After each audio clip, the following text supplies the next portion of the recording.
Bonjour, bonjour. Alors, on est parti pour la revue de psychologie positive. Bonjour à tous. Euh, exceptionnellement, pardon. Hop là, on fait ça le vendredi au lieu du jeudi, parce que je n'étais pas dispo hier. Et donc, je vais tout de suite lancer les différents articles. Mais avant, bien sûr, petit tweet. Hop. Parce que sinon ça marche pas. Et donc aujourd'hui on a plusieurs choses, plusieurs articles, des articles de recherche, des articles de vulgarisation, et donc plusieurs thématiques à traiter. Alors on va tout de suite regarder ce que j'ai en stock, pour vous ce matin. On a pas mal de choses. Je baisse la musique, j'ai trop de musique dans les oreilles. Hop là. Tac. Donc on a beaucoup d'articles de vulgarisation aussi, bien sûr. Ça j'en avais pas mal identifié. La prochaine revue de psychologie positive, on sera probablement beaucoup plus sur des articles de recherche un peu plus touffus. Mais voilà, donc on a potentiellement 6 articles. D'ailleurs, en fait celui-là, je ne l'ai pas en article, je l'ai comme ça. Voilà, ça sera beaucoup mieux. Très bien. Donc,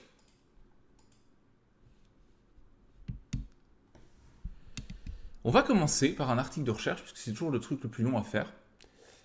Je vérifie que tout fonctionne bien. Normalement, vous m'entendez sans aucun souci. Et bien sûr, la musique, il n'y a pas trop de problème non plus normalement. Alors, premier article sur les forces de caractère. Les forces de caractère, est-ce que... la question qui est posée par les auteurs, là, donc un article qui a été publié le 9 septembre. Question, est-ce que finalement les forces de caractère, les 24 forces, vous savez, du VIA, est-ce qu'elles ont un sens individuellement? Est-ce que c'est chaque force individuellement qui a un effet sur le bonheur quand on les développe, quand on les travaille? Ou est-ce que finalement, travailler sur ces forces d'une manière générale, ça développe ce qu'on appellerait le bon caractère, la bonne personnalité? Et donc là, les auteurs ont voulu regarder ça. Et j'ai oublié de prendre de la flotte, donc je reviens dans quelques instants.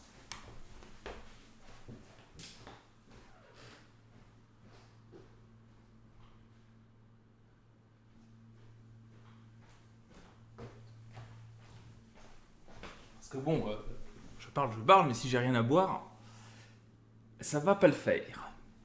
Alors, donc, que nous disent ces auteurs? Que nous disent ces chercheurs là? C'est que les forces de caractère, on a montré depuis maintenant 20 ans à peu près, qu'elles permettaient de prédire pas mal de bénéfices psychologiques, de provoquer pas mal de bénéfices psychologiques comme le bien-être, la satisfaction dans la vie, la santé mentale, voilà, toutes ces choses-là entre autres. Mais, comme le disent aussi les chercheurs ici, on est encore au début, tout juste une vingtaine d'années encore, c'est plutôt une quinzaine d'années vraiment où la recherche s'est beaucoup développée sur le sujet.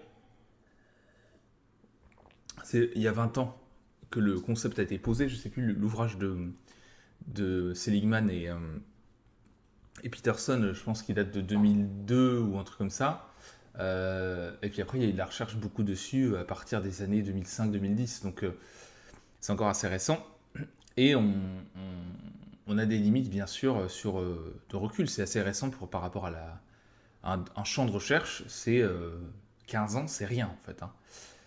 Étant donné le temps que ça met de faire des recherches, de les publier, etc., de rebondir sur les recherches précédentes, c'est à chaque fois des cycles de plusieurs années. Donc, évidemment qu'il y a plein de choses encore à affiner. Donc là, eux, ce qu'ils ont fait, c'est qu'ils ont regardé un petit peu justement la structure des forces de caractère et des vertus. Vous avez D'ailleurs, je peux vous montrer, vous avez les 24 forces de caractère et les 6 vertus. Tac. Force et vertus, je vais vous ressortir le schéma. Normalement, je vais pouvoir le trouver assez facilement. Voilà. Je vous ressors le schéma tout de suite. Comme ça, on est bien. Voilà, donc en fait, vous avez normalement les forces de caractère et les vertus. Hein. Je vous remets le schéma, là, vous le voyez.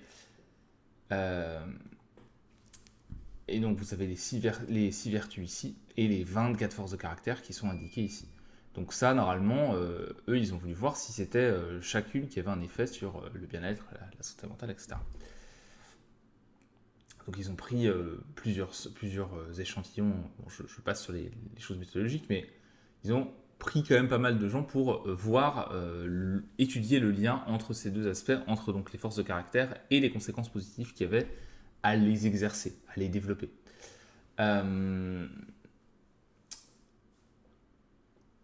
Donc c'est un des éléments quand même centraux de la psychologie positive, cette approche des forces de caractère. C'est ce qui est dit ici. Pareil avec les vertus.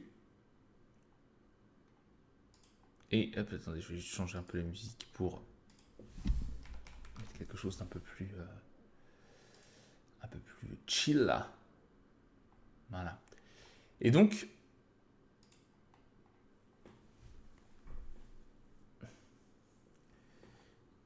parfois c'est difficile statistiquement, méthodologiquement, de voir si c'est chacune des forces qui a un effet sur le bien-être et le bonheur, ou si c'est un effet un peu plus global.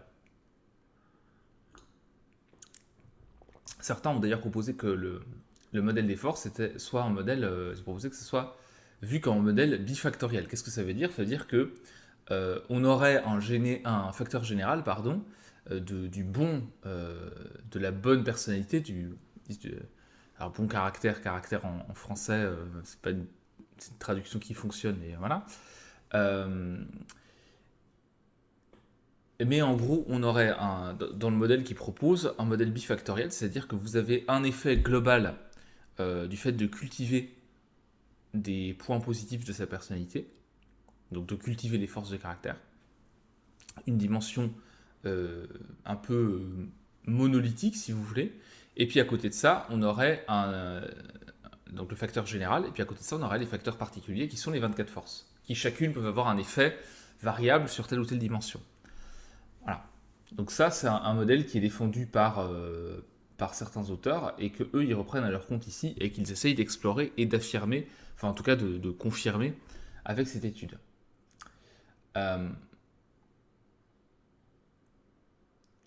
Et voilà, ce facteur général des forces de caractère, de la bonne personnalité ou du travail sur les aspects positifs de la personnalité, il pourrait avoir un rôle qui dépasse, qui surpasse et qui influence le rôle de chacune des 24 forces spécifiques. C'est-à-dire que quand vous mesurez l'effet d'une force sur plein de paramètres, on aurait à la fois l'effet spécifique de la force et en même temps, alors positif, négatif, neutre, etc., et en même temps le facteur général du fait de travailler ces forces de caractère, des forces de caractère en général. Et donc eux, si c'est le cas qu'on arrive à confirmer ça, nous, notre argument, c'est que c'est le facteur général qui compte et que les forces de caractère, en fait, selon les domaines, leur effet est plus ou moins fort ou plus ou moins anecdotique. Et donc c'est ça qu'il faut avoir en tête quand on propose des interventions ensuite. Donc voilà, les forces de caractère, c'est des aspects de la personnalité qui peuvent participer à définir ce que serait une bonne personne, une personne qui serait vertueuse, par rapport à d'autres approches de la personnalité. C'est ça un peu la différence.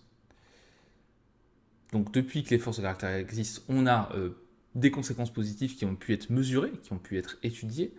Le fait d'être efficace au travail, de s'épanouir dans des relations interpersonnelles, de réussir ses études, d'être satisfait par rapport à ses études et par rapport à sa vie académique, quoi, en tant qu'étudiant, la croissance personnelle, le bien-être subjectif. Et on a vu aussi qu'elles avaient un effet protecteur contre des problèmes de santé mentale entre autres choses. En fait, on a plein de conséquences positives des forces de caractère, qui sont à la base donc liées à 6 vertus. Hein. On voit ici, chaque force dépend d'une vertu, ou une expression d'une vertu. Et alors, selon les modèles maintenant qui ont été testés, parce qu'il y a eu de nouveau des modèles qui ont essayé de voir si les vertus aussi ça fait une construction, parfois, selon certains modèles, on n'a pas 6 vertus, on en a 3, on en a 4 ou 5. Donc en fait, ça dépend des données. Pour l'instant, c'est pas encore arrêté. J'ai envie de dire que le côté rattachement à des vertus, finalement, c'est plus une classification. Et ça n'a jamais eu vocation à avoir une importance d'un point de vue opérationnel. Les forces sont censées exprimer certaines vertus. Maintenant, si au lieu d'avoir, j'en sais rien,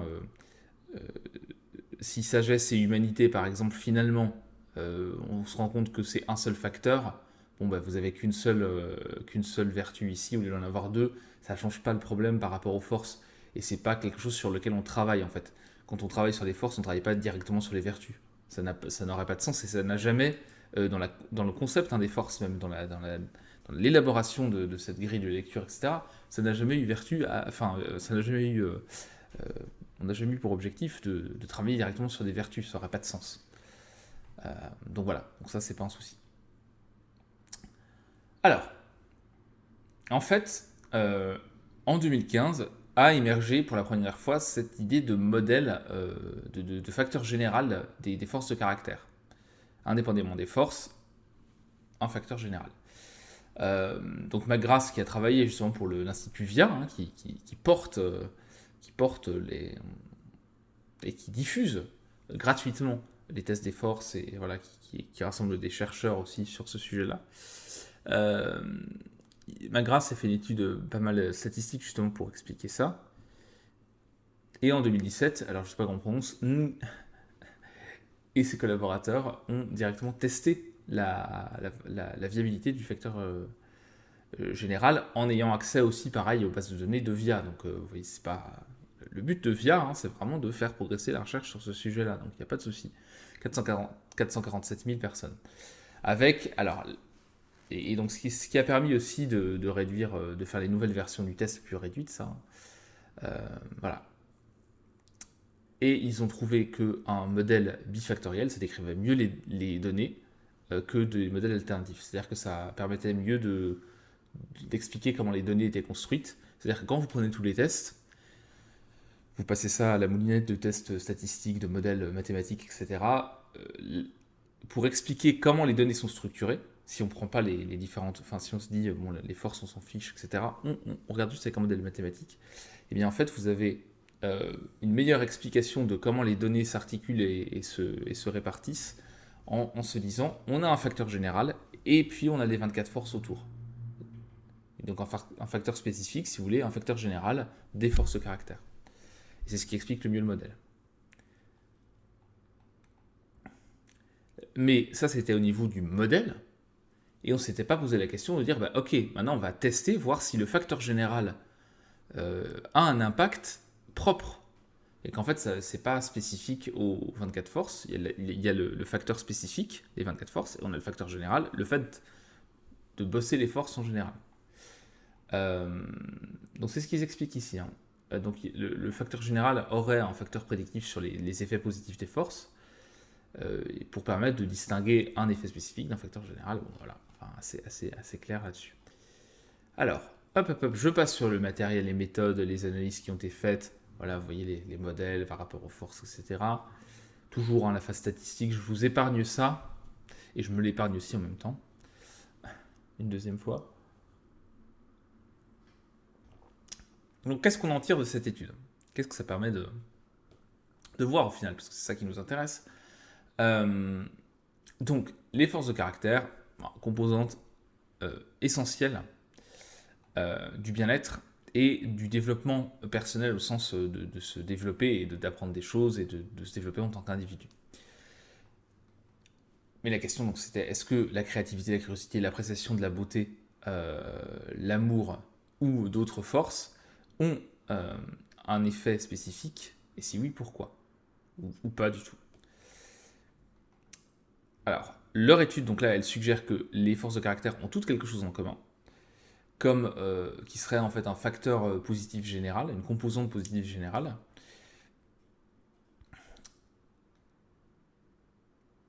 Et donc, il y aurait à la fois donc, ce facteur général, le côté positif de la personnalité, ou global, et puis un facteur spécifique, qui serait en fait l'effet de chacune des 24 forces.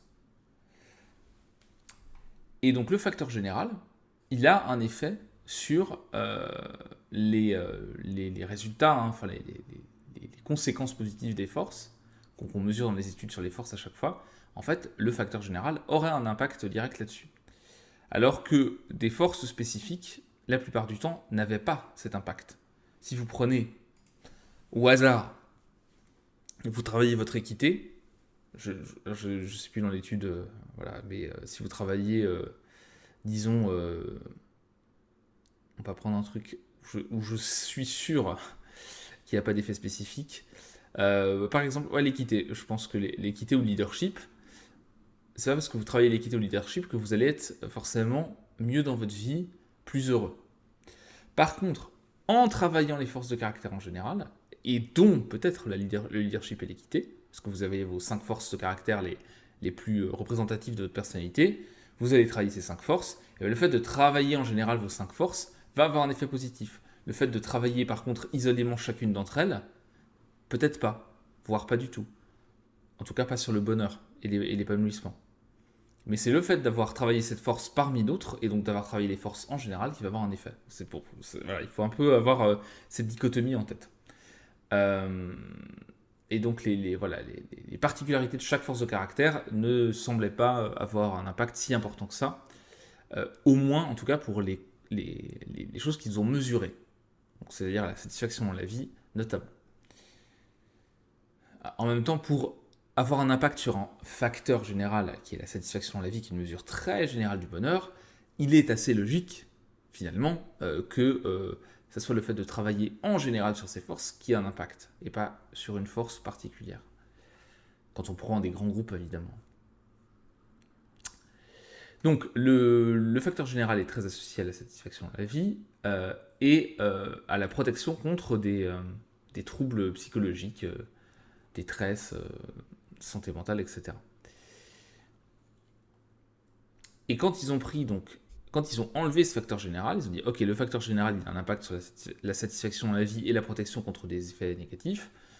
Ok, ça on l'a bien mesuré. Maintenant, ce qui reste et qui n'est pas expliqué, qu'est-ce qui permet d'expliquer ce qui reste en positif là sur la satisfaction dans la vie et la protection contre les effets négatifs, enfin contre les risques, on va dire de dépression, d'anxiété, etc.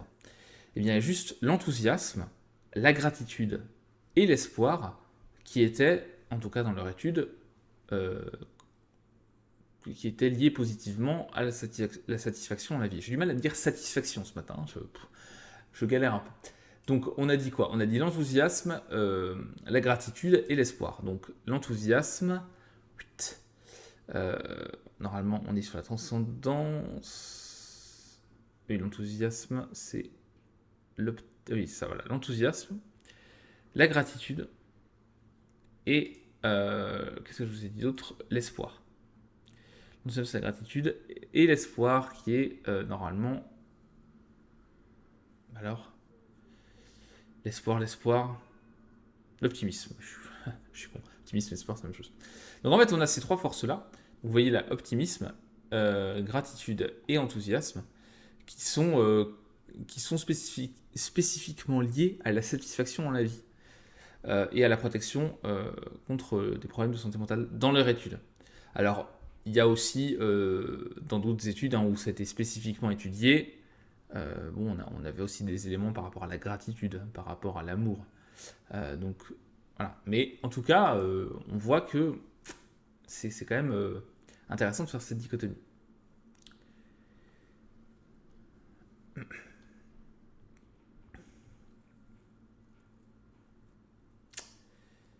Et justement, ça a un impact sur la manière dont on réfléchit à la construction d'interventions sur les forces de caractère.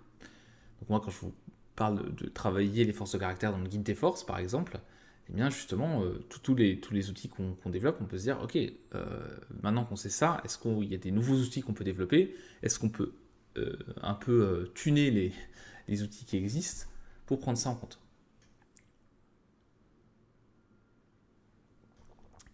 Alors aussi, les gens qui ont donc ce facteur général de bonne personnalité, de personnalité vertueuse, on va le dire comme ça, c'est ce qui pousse les gens à montrer de meilleures compétences comportementales, émotionnelles et cognitives, et donc des forces de caractère. Donc en fait, le fait de développer ce facteur général de bonne personnalité, ça passe par les forces de caractère. C'est là où en fait il faut intellectuellement réussir à appréhender le truc, puisqu'en fait ça ne veut pas dire que les 24 forces ça sert à rien. Ça veut dire qu'en fait travailler les 24 forces permet de développer cette bonne personnalité, entre guillemets. J'aime pas trop la terminologie bonne personnalité, mais cette personnalité un peu vertueuse, voilà plutôt. Mais on peut pas la personnalité un peu vertueuse, on la travaille pas en dehors des forces en fait. On peut pas la travailler comme ça dans l'absolu. Ça passe forcément par des comportements et les comportements s'inscrivent et sont corrélés, liés à des forces de caractère. Et certaines, mais on le savait déjà un peu, ont un impact plus fort sur certains marqueurs comme le bien-être émotionnel, comme la satisfaction dans la vie, etc. Probablement parce qu'elles ont un effet spécifique plus un effet général. Et d'autres ont juste, en travaillant les autres certaines forces, on a juste l'effet général. L'effet spécifique, il n'est pas lié à la satisfaction dans la vie ou au bien-être. Il va avoir un impact sur d'autres choses, mais pas là-dessus. Donc c'est là en fait où il faut distinguer les choses. Et donc c'est ce qui s'explique ici. On peut penser à la personnalité vertueuse comme une disposition individuelle qui permet de trouver du sens et de l'épanouissement dans ce qu'on fait au quotidien, en appliquant ses forces de caractère. Et donc une personne créative, par exemple, peut apprécier la créativité, la partager avec les autres et l'utiliser pour favoriser le bonheur de quelqu'un d'autre, peu importe à quel point ce qu'elle produit est créatif dans l'absolu, si on devait le mesurer à l'aune de la créativité dans l'histoire.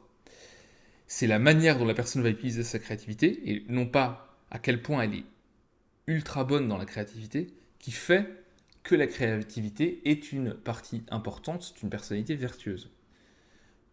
Donc en fait, l'important c'est d'utiliser ses forces dans une démarche de personnalité vertueuse.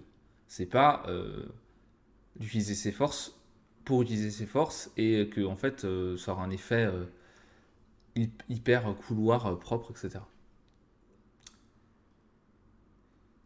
Et donc ça aussi, ces résultats, ils expliquent pourquoi certaines interventions, certains dispositifs qui sont proposés ne s'intéressent pas, alors soit ne cherchent pas, soit ne s'intéressent pas à développer des forces spécifiques. Par exemple, le but c'est pas d'être plus créatif ou plus curieux en termes de performance, mais plutôt de trouver des manières créatives d'apprécier la vie et de se connecter aux autres.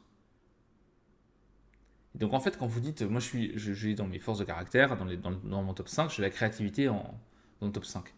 C'est pas forcément la créativité dans l'absolu et le fait de devenir extrêmement performant en créativité qui va vous rendre plus satisfait de votre vie de manière générale, de manière isolée si vous travaillez que ça.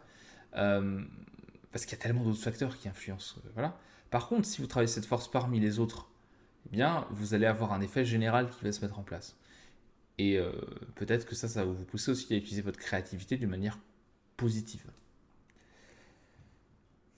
Donc voilà, les 24 forces, elles restent, elles gardent quand même leur importance en point de vue pratique parce que elles représentent tout un panel de manières d'améliorer son bien-être. Et ça permet d'orienter les comportements, de dire, ouais, voilà, c'est suffisamment spécifique pour orienter les gens, leur dire, vous avez la créativité dans votre top 5, et bien en créativité, voilà ce que vous pouvez faire pour travailler cette force-là. Vous avez l'équité dans votre top 5, et voilà ce que vous pouvez faire dans le domaine de l'équité pour développer votre force. Voilà. Parce que si on disait, effectivement, c'est ce qu'il raconte ici, si on disait aux gens, juste travaillez vos forces, améliorez ayez une personnalité vertueuse, Bah, ok, super, merci. T'as plus vague encore comme conseil, bon voilà. Alors que là, quand on dit, ok, c'est important de travailler ses forces de caractère, et voilà les 24 forces, et voilà des manières de travailler ces 24 forces, soit avec des outils que vous pouvez décliner dans chacune des forces, soit avec des outils qui sont spécifiquement faits pour telle ou telle force. Voilà. Donc c'est plus motivant, c'est plus concret, etc.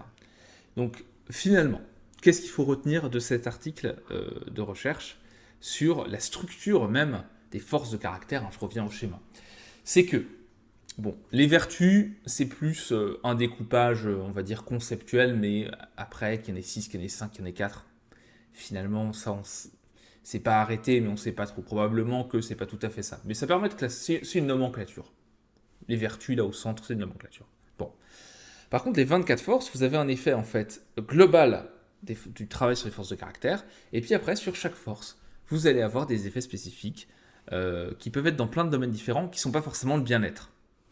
Mais quand vous travaillez 5, 6, 7 forces qui sont très représentatives de votre personnalité, vous allez travailler sur le facteur général d'une personnalité vertueuse et vous allez travailler sur le fait de développer une personnalité vertueuse qui va vous apporter de la satisfaction à la vie, du bien-être, qui va vous protéger davantage des risques de dépression, d'anxiété, etc. Et ensuite, quand vous travaillez telle ou telle force de manière spécifique, vous allez développer des compétences, des conséquences positives spécifiques. Quand vous travaillez sur le leadership, vous avez des conséquences spécifiques. Quand vous travaillez sur le discernement, vous avez des conséquences spécifiques. Quand vous travaillez sur l'amour de l'apprentissage, vous avez des conséquences spécifiques. Quand vous travaillez sur la gratitude, vous avez des conséquences spécifiques. Donc, en fait, euh, ça ne modifie pas ce qu'on sait sur les forces, dans le sens où, bah oui, bossez vos forces. Euh, les outils, moi, que je vous propose sur ce réalisé, qui sont des outils basés sur de la recherche, hein, ils fonctionnent, mais ils fonctionnent pas forcément parce que vous allez travailler telle ou telle force, mais ils fonctionnent parce que vous allez travailler vos forces principales. Et donc vous allez travailler sur ce facteur général des forces de caractère, ce facteur global un peu caché. Voilà. Bon.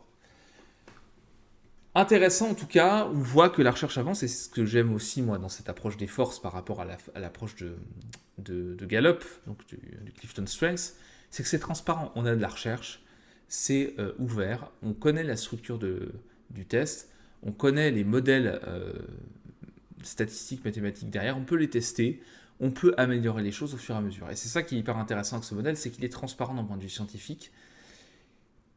Et donc, voilà, si demain on dit bah finalement il y a des forces qu'il va falloir dégager parce qu'elles sont pas pertinentes, on sait jamais, ça peut arriver. Peut-être qu'il y a des forces qu'on va renommer, qu'on va reclasser. Donc, et ça évolue et c'est normal. Et ça n'annulera pas, comme vous voyez, il y a ce facteur général, ça n'annulera pas ce qu'on aura pu faire comme travail individuel sur les forces de son côté. Voilà pour ce premier article. Il est déjà 8h43, mais c'est toujours pareil, en fait, les articles de recherche, quand j'en fais comme ça, c'est toujours long, en fait. Hein, parce que c'est plus long à analyser, il y a plus de choses à dire. C'est pas pré-mâché comme un article de Vulga, voilà, euh, et donc ça complique un peu les choses. Alors, qu'est-ce que j'ai envie de vous lire? Parce qu'on va probablement faire un ou deux. Euh, Ok, on va commencer là.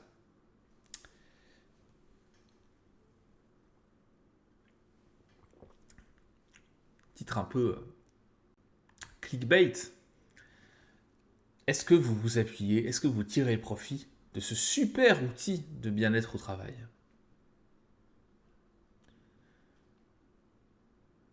Ah, qu'est-ce que c'est?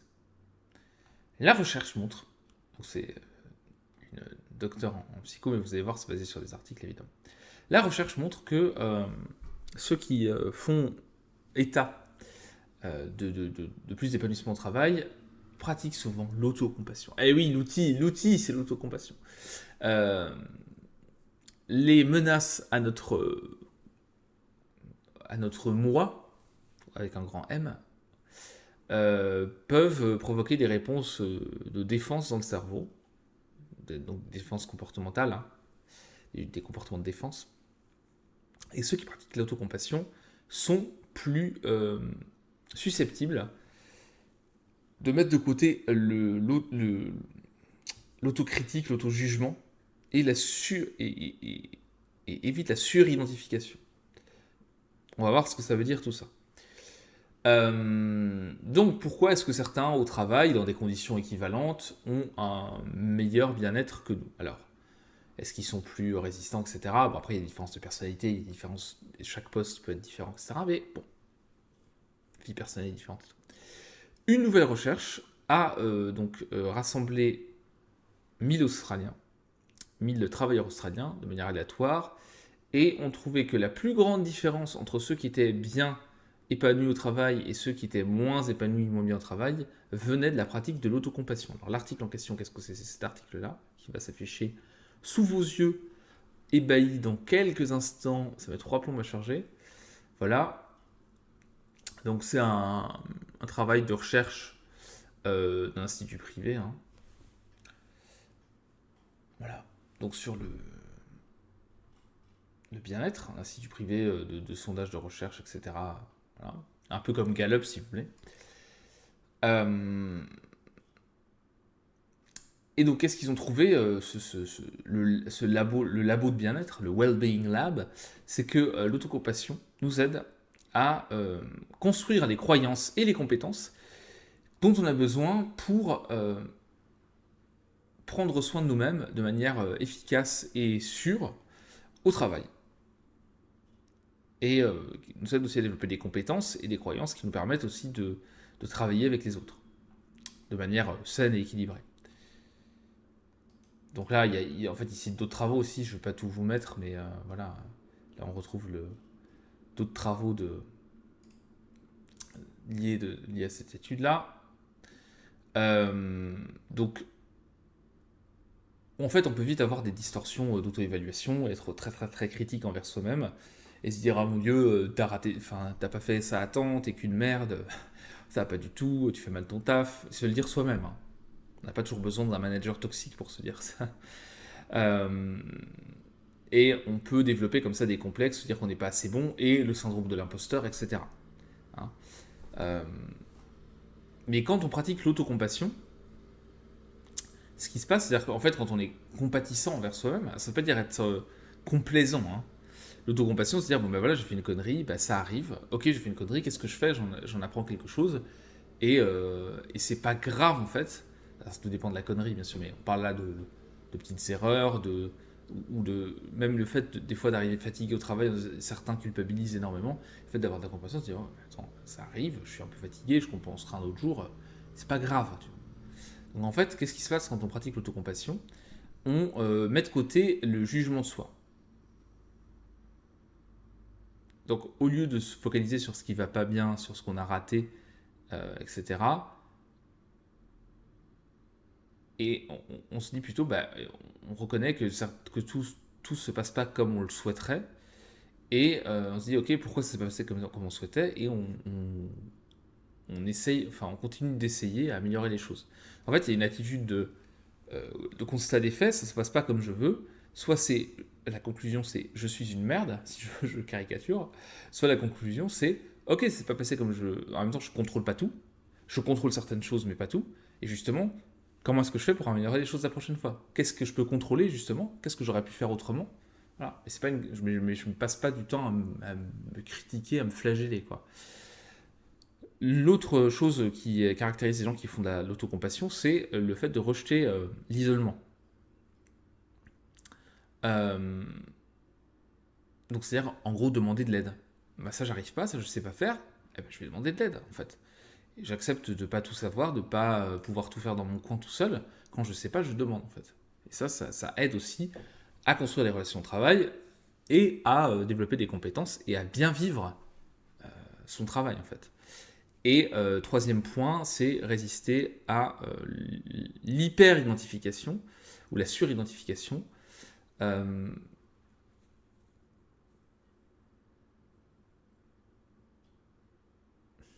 Donc là, si je traduis les choses, plutôt que de se sentir dépassé quand on a quand on rencontre des difficultés ou des défis, on va chercher plutôt à... on va chercher à identifier des opportunités qui permettent de construire ses forces. Donc des choses qu'on aime faire et sur lesquelles qu'on apprécie de faire, et on apprend en faisant ces choses-là. Donc c'est-à-dire qu'en fait, on a conscience de la manière dont nos émotions influencent notre travail. Donc plutôt que de s'identifier à son travail à fond, on identifie des tâches, des domaines, les domaines qu'on kiffe, dans lesquels on peut apprendre. Et donc en fait, on ne devient pas notre travail dans ce cas-là, mais on identifie dans son travail des leviers d'épanouissement. Et donc ça aussi, ça fait partie des pratiques d'autocompassion, enfin de ce que font les gens qui font de l'autocompassion. Donc non seulement ça augmente le bien-être, et en plus, ça augmente la satisfaction au travail. La satisfaction au travail, j'ai du mal aujourd'hui avec ce mot, hein. La performance et l'engagement au travail. Voilà. Ça permet de faire baisser le stress, l'anxiété. Donc voilà un petit peu une pratique intéressante à mettre en place au travail. C'est encore une fois pas de la complaisance, c'est pas de se dire en fait quand il y a des trucs qui vont pas ou que je fais de la merde, c'est jamais de ma faute, c'est que les circonstances, etc. C'est se dire ok, j'ai pas réussi à atteindre mes objectifs, ok, j'ai pas réussi là ou là. Qu'est-ce qui dépend de moi, qu'est-ce qui dépend pas de moi? Qu'est-ce que j'aurais pu faire mieux, qu'est-ce que je n'aurais pas pu changer? Ok, il y a ça. Ok, très bien, ça j'aurais peut-être pu améliorer. Est-ce que ça aurait eu des conséquences massives? Je sais pas, mais en tout cas c'est sûr que j'aurais pu améliorer. Ben, la prochaine fois, je vais travailler là-dessus. Et donc en fait, en fait c'est ça, c'est vraiment se dire, il y a le travail, je sais pas comment je vais le faire, voilà. Il y a le travail, il y a moi. Et en fait, au lieu d'être collé comme ça et de dire, je suis mon travail, si j'ai produit quelque chose de moyen, et ben du coup ça veut dire que moi aussi je suis quelque chose de moyen. C'est dire, ok, il y a mon travail, il y a moi, et là j'ai produit quelque chose de moyen, bah, peut-être qu'il y a des choses que j'ai pas bien faites, et d'autres choses qui dépendaient pas de moi. Mais je ne suis pas mon travail, je ne suis pas ce que je produis en fait. Et donc je pratique la compassion par rapport à mon comportement, par rapport à mon travail. Voilà, et donc ça permet d'être plus performant. Encore une fois, là où il faut faire attention dans la pratique quotidienne, c'est que la compassion, c'est pas de la complaisance. C'est toujours important de le rappeler. En deuxième, et probablement dernier article de la journée, euh, hmm, on va plutôt parler de la personnalité, comme ça on reste un peu dans les thématiques, du jour. Personnalité, travail, etc. On va rester cohérent. Alors, qu'est-ce qu'on a dans cet article? C'est la question toujours de la poule et de l'œuf. À quel point la vie vous a changé et à quel point vous avez changé votre vie. À quel point la personnalité dépend de l'environnement et à quel point votre environnement et là où vous atterrissez dépend de choix liés à votre personnalité qui serait génétique. Spoiler, comme d'hab, la vérité et la réponse est probablement quelque part entre les deux extrêmes. Je sais, c'est pas sexy, hein, mais c'est souvent ça, quand même, les réponses. Quand on réfléchit un peu à des sujets, c'est souvent beaucoup plus complexe que c'est tel extrême ou c'est tel extrême. Bon, voilà, quand on regarde un petit peu comment sa propre vie a évolué, la question qu'on peut se poser, c'est à quel point notre personnalité a eu un impact sur notre processus développemental. Et donc des chercheurs sur le développement de la personnalité à l'âge adulte ont regardé justement cette notion-là en regardant le modèle des Big Five, des 5 facteurs de personnalité, donc le classique, hein, le modèle qui est utilisé depuis les années 80 en psychologie pour étudier la personnalité de manière large avec le côté négatif et positif, c'est le facteur qui est validé scientifiquement, c'est celui-là. Après, il y a plein de tests qui sont basés sur ce modèle-là de personnalité, mais voilà, c'est le go-to, le truc qu'on utilise et qui est validé quand on parle de personnalité en psychologie. Je parle de personnalité au sens global et pas que le côté positif comme avec les forces de caractère. Là, c'est encore autre chose. Et donc, dans ce modèle à la base de personnalité, alors qui décrit les grandes composantes de la personnalité. Mais après, dans les théories de base, on se dit que, en fait, mais c'est une théorie de la personnalité en général, que ce qu'on fait et ce qu'on est quand on est petit prédit ce qu'on va être quand on est adulte d'un point de vue de la personnalité. Mais malheureusement, enfin ou heureusement d'ailleurs, c'est un peu comme en génétique, on a plein de preuves qui montrent que finalement, c'est pas aussi simple que ça. Et que, en fait, c'est pas vous avez un test de personnalité quand vous êtes petit, on sait comment vous allez être quand vous allez être adulte. C'est plus complexe que ça. Et donc il y a une étude chinoise là, qui a été publiée, une étude hongkongaise, sur justement les traits de personnalité, les patterns qui, enfin les traits de personnalité, pardon. Et donc il disait oui, les traits de personnalité, c'est quelque chose, la personnalité justement c'est quelque chose d'assez stable, c'est pour ça qu'on parle de traits. Et c'est ça qui est intéressant, c'est que c'est quelque chose d'assez stable, qui est assez qui est endurant, enfin qui est assez résistant en fait dans le temps, mais on est aussi capable de changer. euh, Cette personnalité elle peut évoluer à travers des expériences au travail, des expériences de vie au fil des années. Donc l'idée, c'est que en fait, les traits de personnalité, qui sont en fait des euh, schémas comportementaux, des schémas de pensée, des envies, des schémas émotionnels, etc., peuvent vous orienter vers certains choix de vie initiaux donc c'est ce qu'on appelle l'effet de sélection. Vous avez une personnalité plutôt, admettons, on prend un exemple simple, vous êtes plutôt extraverti, eh bien ça va vous emmener vers certaines opportunités, certaines possibilités de choix vers lesquelles ne seront pas emmenés des gens qui sont plutôt introvertis. Si je fais très très simple. Donc ça, c'est l'effet de sélection.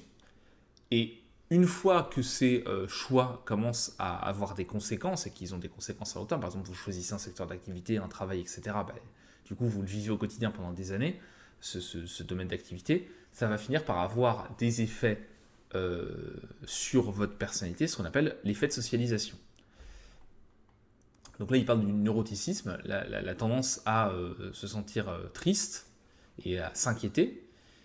Si on a un niveau élevé sur ce trait-là, ça peut prendre peut-être plus longtemps que pour d'autres personnes de trouver par rapport à votre classe d'âge, vous allez mettre plus de temps probablement à trouver quelqu'un pour vous mettre en couple ou pour établir une relation de confiance, une relation de couple en fait. Mais une fois que cette relation elle est en place, comme l'a montré déjà la recherche, votre neuroticisme, il va se calmer, il va réduire, et on va commencer à se sentir mieux à propos de sa vie et de soi-même. Donc en fait, vous allez avoir plus de difficultés vous allez mettre plus de temps à trouver une relation saine et stable par rapport à d'autres personnes qui n'ont pas ce trait de neuroticisme si développé. Mais une fois que vous êtes dedans, ça va se calmer. Donc en fait, votre personnalité elle va un peu changer puisque ça va apaiser votre neuroticisme. Voilà, donc ça c'est premièrement mettre plus de temps, effet de sélection. Deuxièmement, effet de calme et de modification du trait de neuroticisme, effet de socialisation. Pareil par rapport au schéma de travail, en fait, d'équilibre de vie, travail, etc. Mais ce que montre la recherche, c'est que l'effet de socialisation du travail, en gros l'effet rétroactif du travail sur la personnalité, il est moins fort que l'effet des relations sur la personnalité.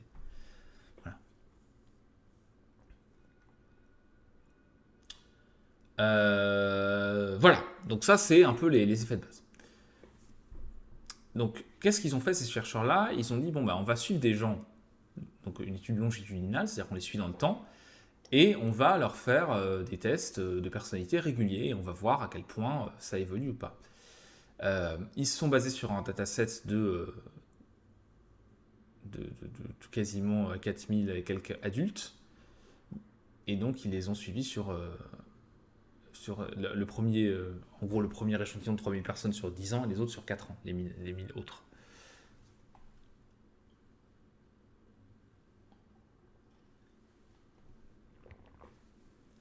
Qu'est-ce qu'on a comme conclusion à partir de ça? C'est que euh, il y a des éléments qui permettent... la personnalité peut changer et évoluer dans la durée. Et même à l'âge adulte avancé, puisque là, on a des gens qui sont entre 43 et 57 ans. Donc, normalement, la personnalité à 43 ans, elle est quand même bien installée. Hein. Et bien, même à cet âge-là, on peut encore avoir des évolutions de la personnalité. Alors que plein de chercheurs disaient non, c'est pas possible, etc. Pendant des années, on a dit ça.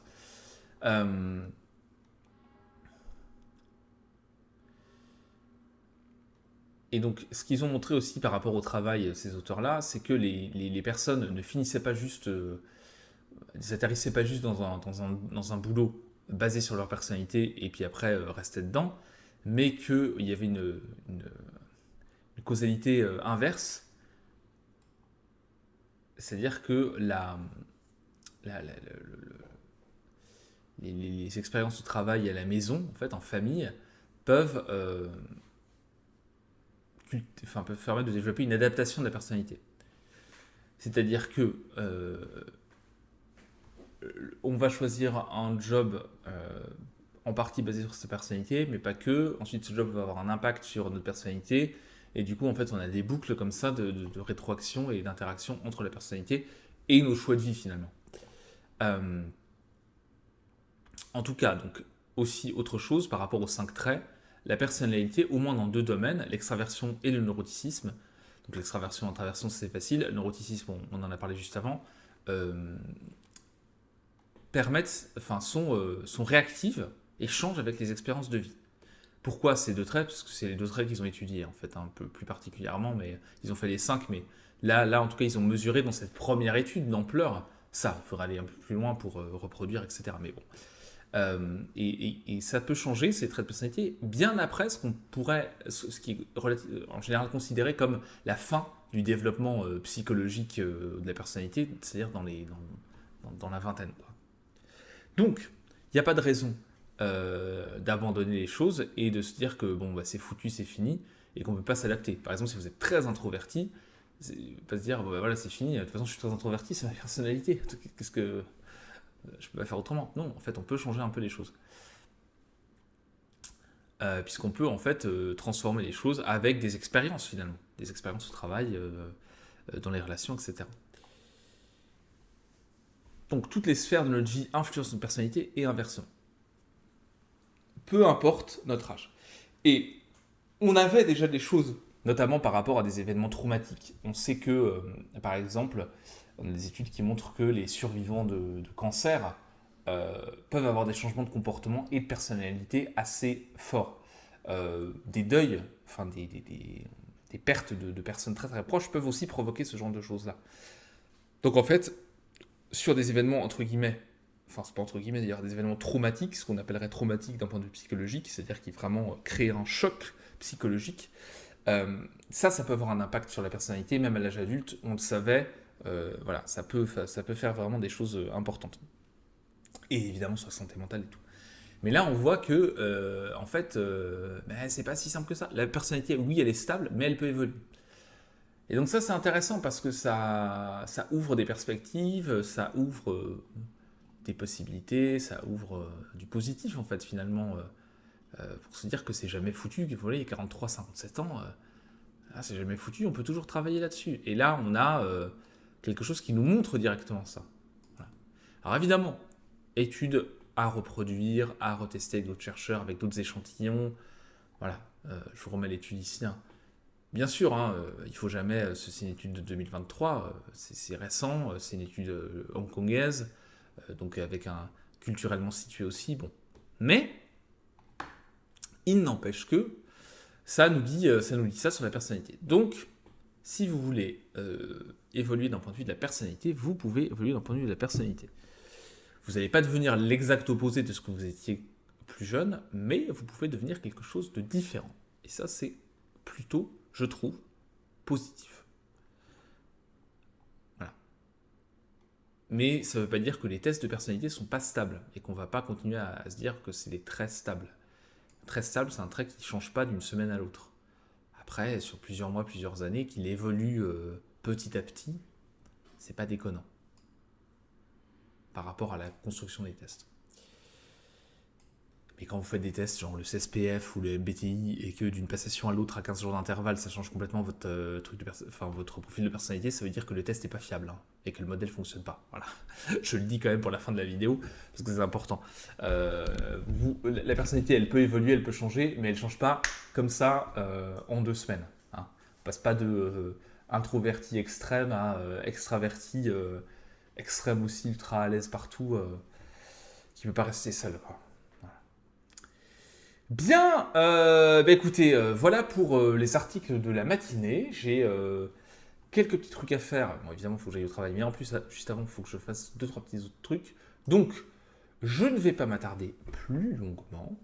Je vous souhaite, bien entendu, une excellente journée et fin de semaine. Et puis, moi, je vous dis à la semaine prochaine pour de nouvelles aventures. Ciao!